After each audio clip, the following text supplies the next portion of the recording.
most people are waiting for someone to either come help them Yes. or save them. And Yes. that's the biggest thing. And if they would just take accountability, responsibility for all their own actions Yes. and know everything is their fault, then they would actually make a huge amount of progress. It's hard. Initially, it's hard, and then afterwards, it gets easier. And then when you get to the point where I'm constantly looking for things that are my fault. I'm like, because every time I find something that's my fault, then I can go immediately and change it. When you just really come to like, the only thing that matters is winning. It sounds like everyone feels like this is true. If I were to poll your audience and say, how many of you guys just really care about doing whatever it takes to be successful? Most of them would say yes. I was like, okay, what if that means that you're wrong about like half the things that you believe in and you have to admit publicly that you're wrong? It's like, okay, I guess you don't want to be successful that bad. I'll do it all day long. Yeah, again, I am like, a you whore tell to me what how to works. get to the next level Exactly. or make myself better. And this is, I'm like, oh, it's all good. This Okay, is what I messed up. I misspoke. I didn't, what I used to believe isn't Yes. true anymore. Correct. Yes, Yeah, exactly. But you'd have to give up this ego that you have, these beliefs that are stuck to you. You'd have to give some of them up in order to be successful. A lot of people would not do that. They would not be willing to make that sacrifice in order to be successful. And so they believe that they really, truly want success, but would they be willing to get up every day and then go do the things that they don't want to do to get to success? Would they be willing to actually beat out the negative mindsets that are in their mind, meditate every day? Dude, nothing in the world changes my attitude more than caffeine and a cold plunge. Those things are incredible. If I'm in a bad mood and I do a cold plunge, I cannot be in a bad mood anymore. I'm in just totally different mood. There's willing to do those things every day, even when you don't want to do them. Would you be willing to give up these beliefs and then admit that you're wrong? The first thing I say to my sales team every Thursday, whenever I get on there on the call with them, first thing I say to them, what did I do this week to make your life hard? Imagine other bosses. The emperor has no clothes. Nobody's willing to tell the boss that he fucked up. Every week I get on them. If they don't tell me one thing I did this week where I fucked up, I want this critical feedback to the point, because I know when I get the critical feedback and we change the thing that happens, I know we end up making more money. But I also like the way you put it, because I've never really heard somebody put it that way. Most people say, hey, even if you're going to go do that to your sales team, most people say, hey, what did I do wrong this week? Yeah. And then kind of people are still like, oh, I don't want to tell him that he messed up. But you said, hey, what am I doing to make your life harder than it should be? Yeah. Right. Then everybody's like, okay, well, actually this week, you cut out these leads and these were better leads. And like, so they're more open to actually tell you what the problem is. So, I mean, I think that was a really good point. I mean, that's a good tip for sure, is like, hey, what am I doing that is making your job harder than it should be? Right. I had, when my girlfriend and I broke up, I had not been on a date with a girl since my girlfriend and I broke up. So it's been 2 years. My girlfriend and I, we had seen other women together, but like I'd never been on a date with like one-on-one with a girl. I ended up going on a date with this girl and I show her way too much interest.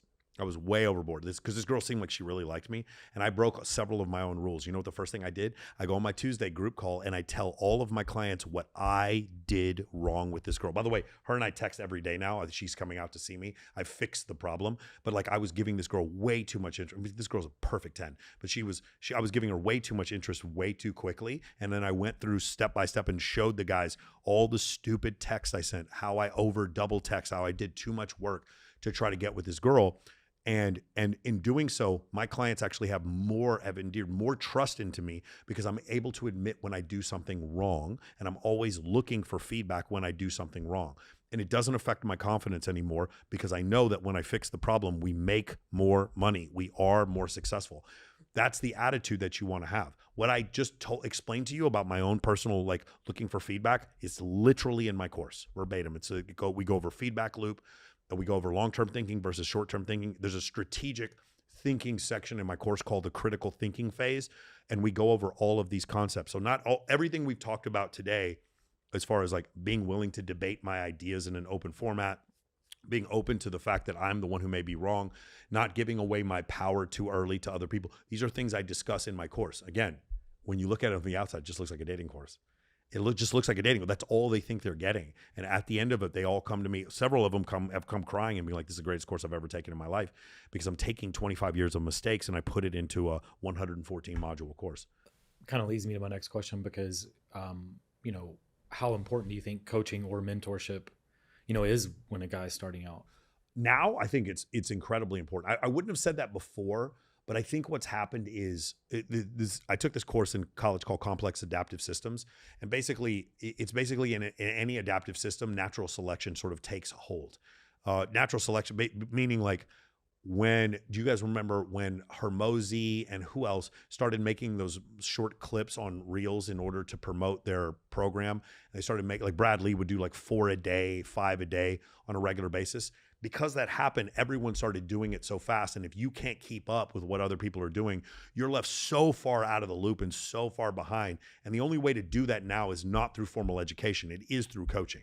The only way, if you want to learn like the new 2025 standard for copywriting, before it may have been reading a Dan Kennedy book. Now it's like Dan Kennedy plus AI chatbot plus blood. You cannot expect for formal education, traditional education, to keep up with that. It's happening too fast.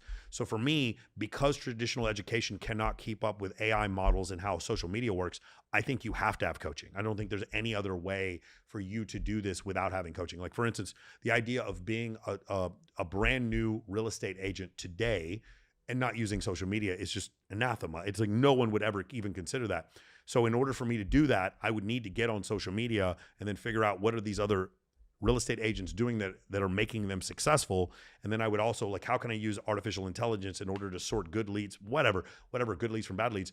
We get to the point where it's like, now this is taking more time to learn this, and it's making me unproductive in other areas of my life. Let me hire a coach who's already figured all this out. So yeah, we gotten to the point now where like, I think we're going to buying coaching. Again, I spend hundreds of thousands of dollars a year on coaching.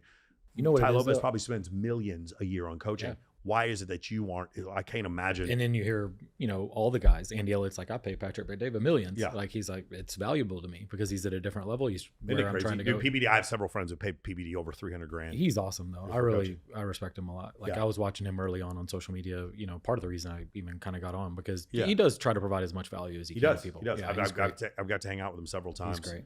Adam Sosnick, his co-host, is one of my good friends. I like to look at coaching because I guess people, when they say, oh, you pay for coaching, it really, all it's doing is shortening your learning curve. Correct.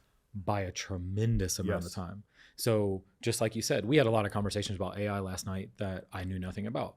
And it's like, if I were to go just pay someone, I could shorten my learning curve. Instead of me trying to figure it out over the next year, it's like, why don't I just go to this person that figured everything out, give it to me in 10 minutes. And I'm like, you save so much time. And then you're that much better at whatever you're trying to do. AI will eventually become the coach. You know what we've done? We've actually had an AI model. I didn't even think about that. An AI model literally go through and try to reconstruct my ability to speak or my speaking patterns. And it went back and it wrote me like this 15-paragraph summary of the way I speak, and it's 100% accurate. It's terrifying how accurate. So can you just say, hey, write me copyright or whatever I'm going to write with my own words, the way I speak, and it just spits it right out? We're at the point now where if you have a guy who understands how to, like an AI whisperer, a guy who understands how to create proper queries, the answer is yes to your question. Average people don't know how to do that yet. It's something where it's like, you can still learn how to control AI. Eventually we're going to get to the point where it's just like, you just tell AI vague things and it comes up with incredible solutions for you. I think that goes back to what you're teaching though. It's all going to come back to the action because people are going to have access to pretty much any information that you can ever get, right? Kind of goes back to just the basics. It's like you're going to need somebody to hold them accountable because people are just going to be even that much lazier. Oh, I know how to do it, but I'm never going to go do the thing.